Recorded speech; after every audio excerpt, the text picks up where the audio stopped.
Rocking રેનાટસ rocking અચીવર group દોસ્તો, તો આજે એક શાનદાર રિઝલ્ટ સાથે આપણે સંગીતાબેનને મળી રહ્યા છીએ, જેમને કેન્સરની અસર હતી. તો મનીષાબેન અમારા ટીમના મેમ્બર છે, એમને આ ખૂબ શાનદાર રિઝલ્ટ કીધું છે. તો આપણે સંગીતાબેનને પૂછીએ કે એમને શું રિઝલ્ટ મળ્યું છે, તો એમના મોઢેથી આપણે સાંભળીએ. તો હા, આ દવા ખાધા પહેલા મેં 2 કીમા લીધા છે. 2 કીમા લીધા પછી મને દુખાતું હતું, મને ખાવું ગમતું નતું, અને આ દવા ચાલુ કર્યા પછી મને ખવાય છે, મને કામ કરવું ગમે છે, બધી રીતના સારું રહે છે. આ દવા ખાઉં છું એટલે મને તંદુરસ્તી શરીરમાં રહે છે અને બધી રીતના કામ કરવું ગમે છે. ખેતીનું કામ પણ મેં કરી દીધું. એટલે બેનને અહીંયા મોઢાનું કેન્સર હતું, એ મને દુખાતું હતું.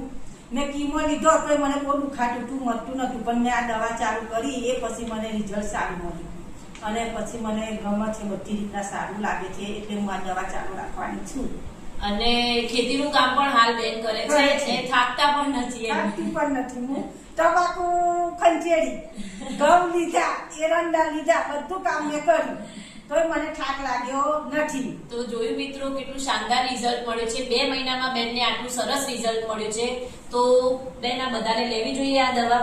આ દવા લેવી જ જોઈએ. જેને પણ આ કેન્સર હોય એને આ દવા લેવી જ જોઈએ. ડોક્ટરને કીમો લઈ અને પછી આ દવા ચાલુ કરી દેવી. ઓપરેશન કરાવવું એના કરતા દવા ચાલુ કરી દેવી જોઈએ. અને કોઈ બીજી બીમારી ના હોય તો પણ આ દવા લેવાય.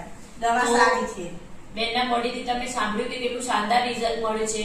તો આ અમારી ટીમ છે જેથી આ રિઝલ્ટ મળ્યું છે, જેના દ્વારા. તો રોકિંગ રેનાટસ રોકિંગ અચીવર ગ્રુપ.